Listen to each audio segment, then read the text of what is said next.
नमस्कार, स्वागत है आपका कार्यक्रम मुद्दा में। मैं हूं आपके साथ रविंद्र सिंह। आज मुद्दा का विषय है आप बीजेपी आमने सामने।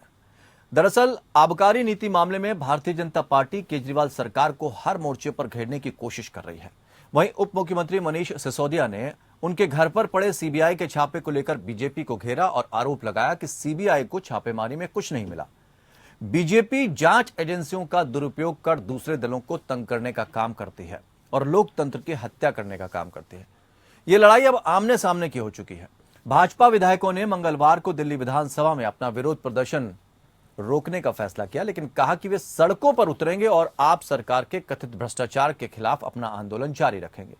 सत्तारूढ़ आप और भाजपा दोनों के नेताओं द्वारा कई स्थगन और नारेबाजी के बीच भाजपा विधायकों को तीसरे दिन सदन से बाहर कर दिया गया। विधानसभा में विपक्षी नेता रामवीर सिंह विधूड़ी ने पहले कहा था कि विधायक दिल्ली सरकार से विभिन्न घोटालों की जांच की मांग को लेकर लगातार दूसरे दिन रात भर धरने पर बैठेंगे। बाद में एक बयान में भाजपा विधायक विजेंद्र गुप्ता ने कहा कि वे दिल्ली विधानसभा परिसर के अंदर अपना धरना रोक रहे हैं। भाजपा विधायकों ने आबकारी नीति 2021-2022 में आने वाली वित्तीय अनियमितताओं और कक्षाओं के निर्माण के गंभीर मामलों में जवाब देने की मांग करते हुए अपना आंदोलन जारी रखने की कसम खाई है। उन्होंने कहा कि सीएम अरविंद केजरीवाल अपने डिप्टी सीएम मनीष सिसोदिया के साथ लोगों के सवालों से बच नहीं सकते। बीजेपी ने दावा किया कि कई ऐसे सबूत हैं जो शराब और कक्षा घोटाले को उजागर करने में शिक्षा और आबकारी मंत्री सिसोदिया की मिली भगत दिखाते हैं।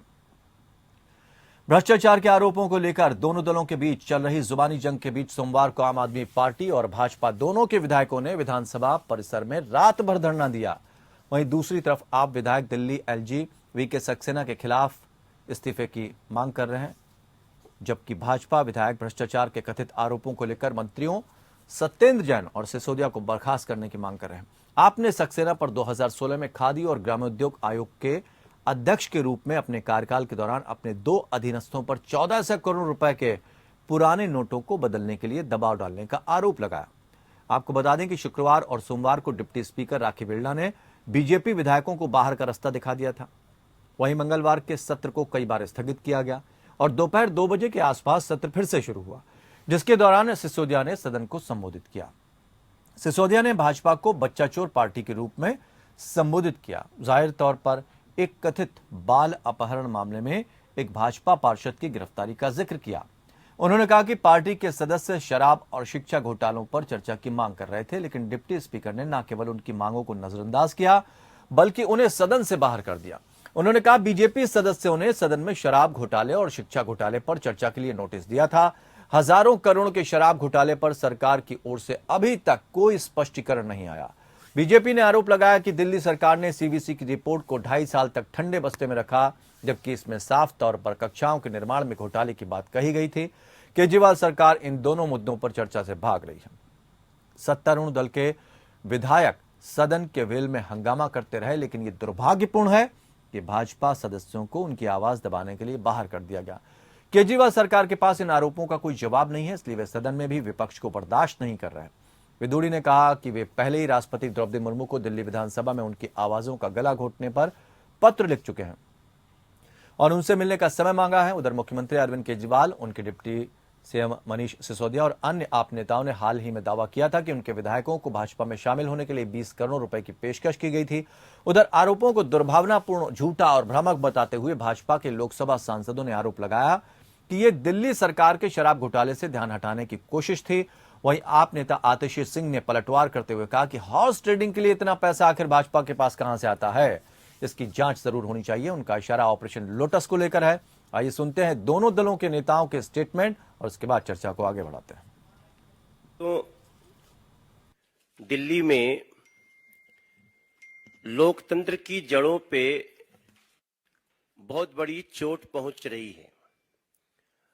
हम दिल्ली के सांसद, सभी सांसद, सातों के सातों सांसद लगातार दिल्ली के जनता के प्रश्न को लोगों के सामने ला रहे हैं, लेकिन हमें इस बात का बहुत दुख होता है कि जहां दिल्ली में एक पर एक घोटाले होते जा रहे हैं, वहीं दिल्ली में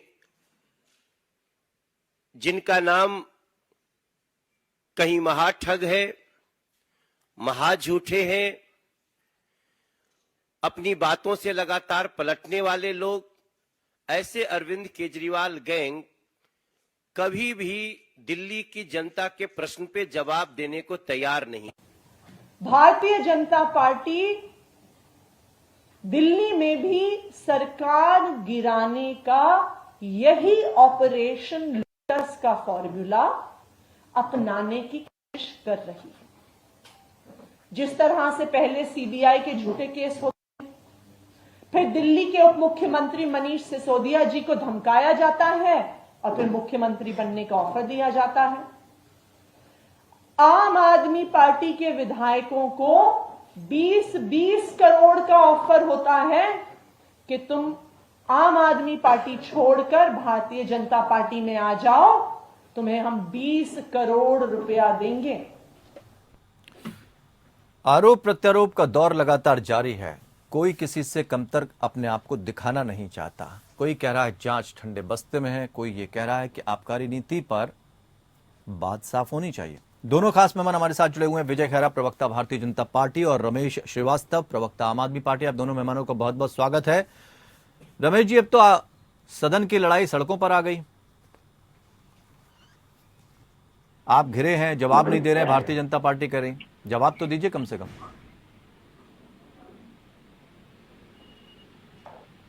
वो पैरेलल चल रहा था। एक तरफ वो सदन के भीतर विधायक हंगामा करते रहे और आप अभी देख रहे हैं वो तो कह रहे हैं आप उनकी आवाज को दबाने की कोशिश कर रहे हैं। राष्ट्रपति को चिट्ठी लिख दी उन्होंने जी। वो कह रहे भारतीय जनता पार्टी की तरफ से कहा जा रहा है कि आवाज दबाने की कोशिश हो रही है। राष्ट्रपति को चिट्ठी तक लिख दी उन्होंने। अब देखिए, उन्हें खुद एलजी साहब के ऊपर भरोसा नहीं है। भाई, दिल्ली में मार्च में जो संविधान संशोधन हुआ उसमें कहा गया कि सरकार का मतलब एलजी साहब। अब उनको समझ में आ गया है भाजपा वालों को कि एलजी साहब की पोजीशन, नैतिक पोजीशन बहुत कमजोर हो गई है। उनके द्वारा नोटबंदी के दौरान की गई हरकतों की वजह से उनकी नैतिक स्थिति कमजोर हो चुकी है। इसीलिए अब वो सांसद राष्ट्रपति भवन की तरफ जा रहे हैं। इसका मतलब कि जब उन्होंने राष्ट्रपति जी की शरण लेने का फैसला किया तो उन्होंने खुद मान लिया कि उपराज्यपाल महोदय से अब हमें कोई उम्मीद नहीं है, क्योंकि उनकी नैतिक स्थिति तो कमजोर हो चुकी है। और हमारी जहां तक बात है, अरे भाई, कहीं भी छापा डालो तो हमारे लॉकर खोल लो, अलमारियां खोल लो, किचन देख लो, बाथरूम देख लो, कुछ भी कर दो, मिल क्या रहा है ये तो बता दो। लेकिन अन्ना हजारे साहब जिनके साथ कंधे से कंधा मिलाकर आप अरविंद केजरीवाल खड़े रहे, वो चिट्ठी लिखकर समझा रहे हैं कि भाई सत्ता का नशा हो गया आप कंधे पर। हाँ। उसी कंधे पर बंदूक रख करके भाजपा वाले निशाना साधने की कर रहे हैं। उसी कंधे पर आपने देखा कि भाजपा के पैरों के नीचे से जमीन खिसक चुकी है। अब उन्हें क्या ये चाहिए कि अन्ना हजारे, मतलब भाजपा को लगता है कि उनकी अपनी विश्वसनीयता एकदम खत्म हो गई है, तो अब अन्ना जी के पास चलो, उनसे कुछ चिट्ठी लिखवाओ, उनसे कुछ दांव पेश करवाओ। ठीक। अरे तुम, अगर तुम्हारे अंदर नैतिक साहस है तो खुद आकर के आमने सामने की बहस कर दो ना। एक बुजुर्ग व्यक्ति के कंधे पर रख करके बंदूक क्यों चला रहे हो? विजय खैरा जी, जब भारतीय जनता पार्टी को कुछ मिल नहीं रहा तो अनाप शनाप आरोप अन्ना हजारे कंधे पे रखकर बंदूक चला रहे हैं और अब सड़कों पर उतर रहे हैं। अभी जब इन्हें सुप्रीम कोर्ट सजा देगा तो मैं ये कहेंगे सुप्रीम कोर्ट की भारतीय जनता पार्टी चला रही है। महोदय, सुप्रीम कोर्ट में कोई मामला चल ही नहीं रहा, सच तो इन्हें बोलना नहीं है। अब आप देखिए, नहीं, वो कह रहे हैं सुप्रीम कोर्ट में कोई मामला ही नहीं चलेगा। कैसे? अरे अब नहीं, जब चलेगा तो अगर हारेंगे तो बोल देंगे ना, उसको भी बोलेंगे। अन्ना हजारे जैसे आदमी को पूरी हिंदुस्तान की 130 करोड़ जनता जिस आदमी को ईमानदार कहती है, उसको इन्होंने बेच दिया। क्या नहीं, एक और कोई मामला तैयार करके रखा है। मनीष सिसोदिया कहते हैं पहले से तैयार कर लेते हैं। उसको भी बोल दिया ना कि बिक गए, वो बीजेपी में चले गए। और बीजेपी, मैं कह रहा हूँ कोई एक बात नहीं है। आप शराबी की बात अगर ले लीजिएगा तो 300 रुपये से अधिक पर बोतल जो सरकार को मिलता था, सरकार ने वो प्राइवेट लोगों को दे दिया। इसका जवाब ही दे दें, चलो क्यों छोड़ा तुमने 300 रुपये पर बोतल? क्योंकि तुम्हें कमीशन उसमें से 200-250 नीचे मिल रहा है। लेकिन प्राइवेट पार्टनरशिप पे तो आपकी पार्टी भी जोर दे रही है ना। अब इनको कोई बचा ले जेल जाने से। लाख बोलना 20 करोड़ था तो आप जाते, रिपोर्ट लिखाओ, प्रमाण दिखा के अखबार में, टीवी में दिखा दो यहाँ के जे मांगा, जे वीडियो, जे ऑडियो, जे अखबार है, जो चिट्ठी है, किसी की जुबान बता दो इस आदमी ने कहा कि 20 करोड़ रुपया मांग रहे। नहीं है आपके पास।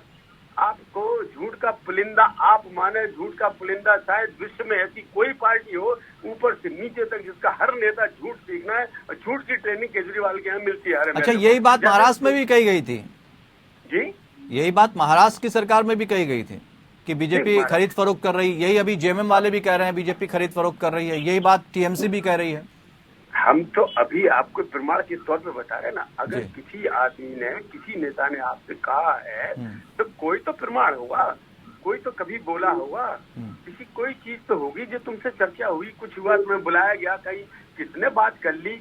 इन पे एक बात नहीं है जी 20 करोड़ पर विधायक मांग रहे हैं। इनको भी 20 करोड़ ऑफर कर दिए गए सिसोदिया जी को। अरे बताओ तुम किसने कर दिए, कब कर दिए? अरे हम तो निश्चित रूप से इसमें हाई कोर्ट, सुप्रीम कोर्ट के जज की इंक्वायरी करवाए ना, ताकि जेल तो जाए ये लोग। रमेश श्रीवास्तव जी बहुत सही बात कही है। अगर आपको लग रहा है कहीं आपके पास सबूत हैं, जिस तरह से आप करें हम सारी चीजें सबूत के तौर पर पेश कर देंगे, तो कर दीजिए, जेल भिजवा दीजिए एक आध लोगों को। फिर आप ये क्यों कह रहे हैं कि इतने हजार मांगते हैं या इतने करोड़ मांगते हैं? तो सबूत दीजिए ना। आप अपने सबूत दे रहे हैं, ये भी सबूत दे दीजिए कि भारतीय जनता पार्टी इस तरह के काम कर रही है। उसके लिए सबूत है क्या? 2015 के चुनावों के पहले इनके प्रदेश उपाध्यक्ष थे तेज सिंह डागर साहब। उन्होंने संगम विहार के वर्तमान और तत्कालीन विधायक दिनेश मोहनिया भाई को खरीदने की कोशिश की थी। 4 करोड़ का ऑफर किया था। हमने सबूत के साथ वीडियो दिखाया था या नहीं दिखाया? दिखाया था। उसके बाद क्या किया? कोर्ट तक गए ना आप? समय आने दीजिए, हम वीडियो ऑडियो जो इनकी इच्छा है वो सब पूरी हो जाएगी। ऐसा नहीं कि हम हवा में तीर चला रहे हैं, हवा में तीर तो ये चला रहे हैं। बताए ना मनीष भाई के यहाँ। विजय खैरा जी वो तो कह रहे हैं हमने सबूत पेश कर दिया वीडियो के साथ, अब क्या चाहिए आपको? मैं टीवी पे हूँ, टेलीविजन पे बोल रहा हूँ, डिबेट में हूँ, मेरी गाड़ी निकलवा। विजय खैरा जी आवाज पहुंच रही है आपके? मैं सुन नहीं पाया जी। वो कह रहे हैं कि हमने तो सबूत के तौर पर वीडियो भी दिखा दिया पैसे मांगते हुए। किसको दिखा दिया? अभी दिखाइए ना आप टीवी पे। रमेश जी है आपके पास, अभी दिखा दीजिए। अरे मैं तो कह रहा हूँ हम लोगों ने पत्रकार वार्ता बुला करके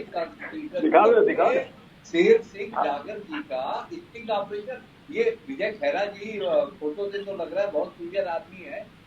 ये शेर सिंह डागर वो अपनी गाड़ी लगवा रहे थे, शायद बीच में कहीं फंसे हुए हैं तो आपकी बात पूरी सुन नहीं पाए। जिनका वीडियो आपने दिखाया है उनके बारे में बता दीजिए। कोई बात नहीं, मैं फिर कह देता हूँ।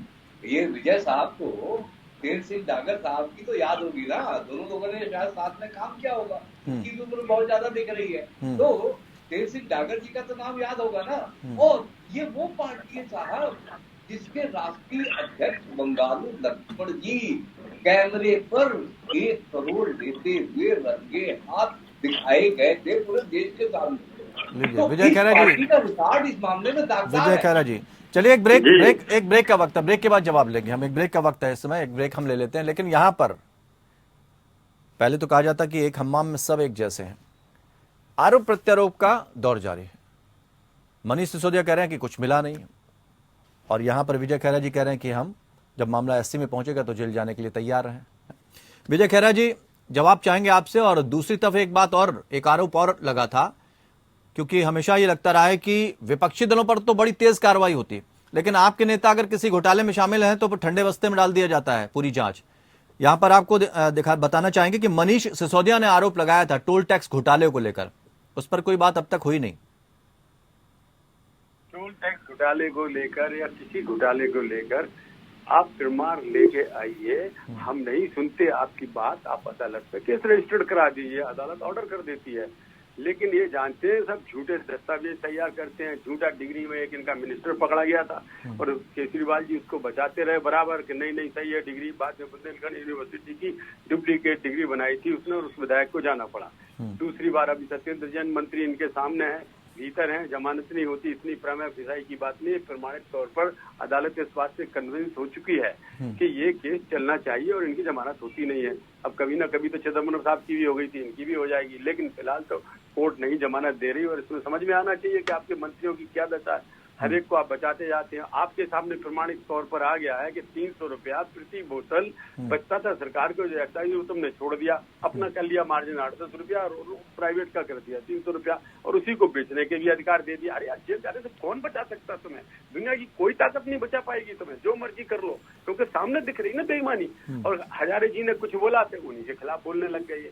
मतलब कमाल है भाई। कम से कम ये उन्हीं की बात सुन तो लेते, इज्जत तो करते उनको, जिनकी दम पर तुम यहाँ बैठे हो आज।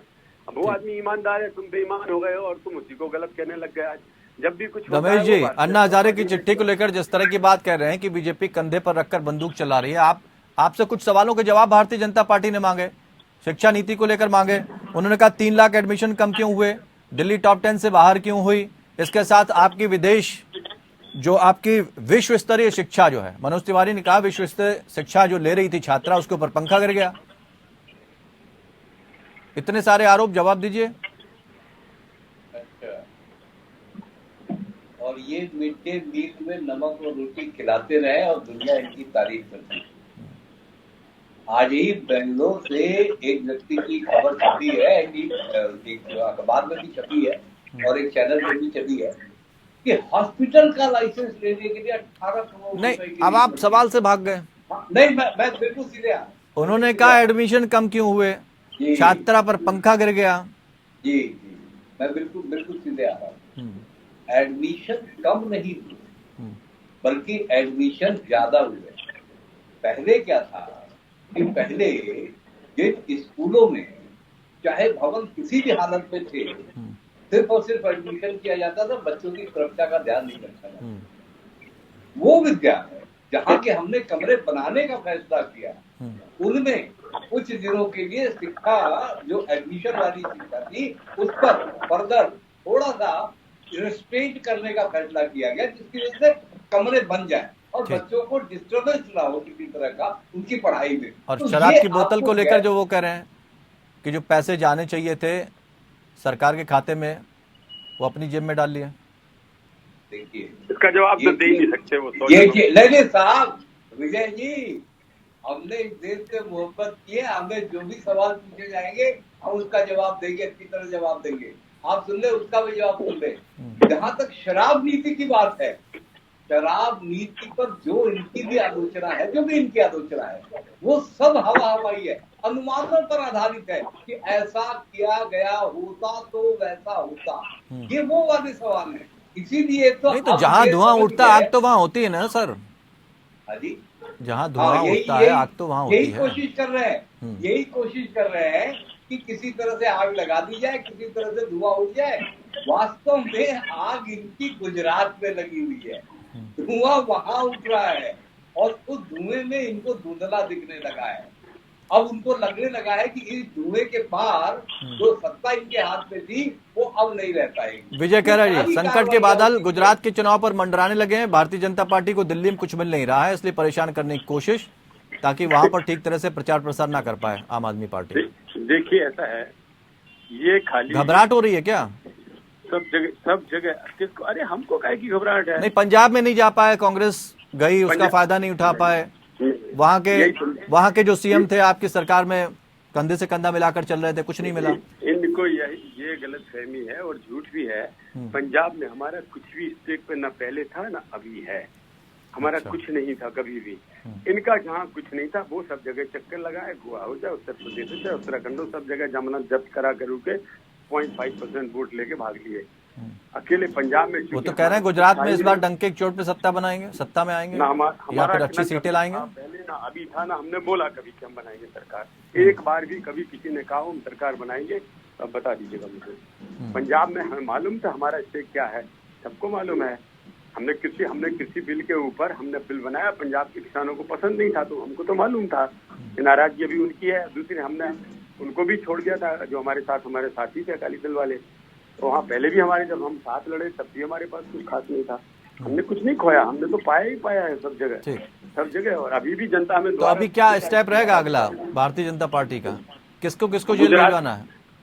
ये गुजरात की बात कर रहे हैं, पता नहीं कहाँ के शेख चिल्ली के ख्वाब देखते रहते हैं। गुजरात में आपका कुछ नहीं है और न कुछ मिलने वाला है।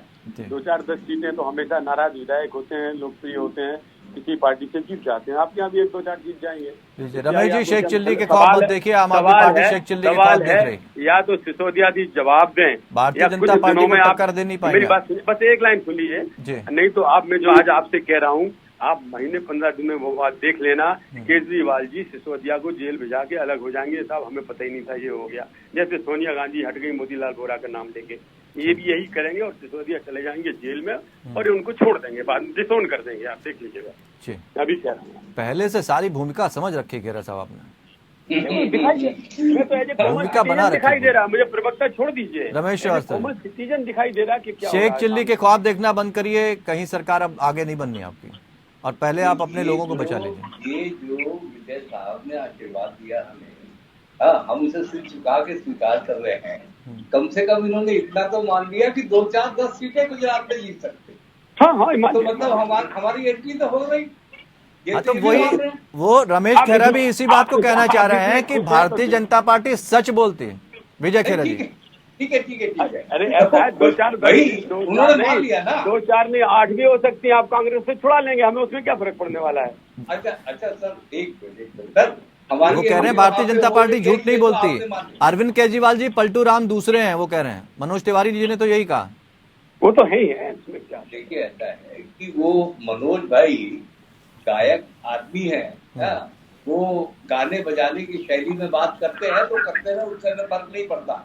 लेकिन यहाँ बड़ी महत्वपूर्ण बात इस डिबेट में हो गई है कि भाजपा के प्रवक्ता ने एक राष्ट्रीय चैनल पे मान लिया कि आम आदमी पार्टी 2, 4, 10 के जीत सकती है गुजरात में। मतलब हमारे कदम तो वहां पे पड़ रहे हैं। ट्रांसपेरेंसी दिखाइए, ट्रांसपेरेंसी दिखाइए। आबकारी नीति पर, शराब नीति पर आप जवाब नहीं दे पाए रमेश जी, लेकिन वो जिस तरह की बात कह रहे हैं विजय खेरा जी कि आने वाला समय बता देगा कि मनीष सिसोदिया जी की जगह कहाँ है और अरविंद केजरीवाल उनको लेकर भी पलट जाएंगे।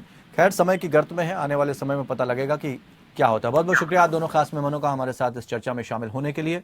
तो फिलहाल लड़ाई रोचक दौर पर पहुंच गई है, सदन से सड़क तक पहुंच गई है। अब देखना यह इसका फायदा किसको मिलता है और कौन कितना पाक साफ है, यह भी पता चल जाएगा। फिलहाल इतना ही, जुड़ रही है हमारे साथ।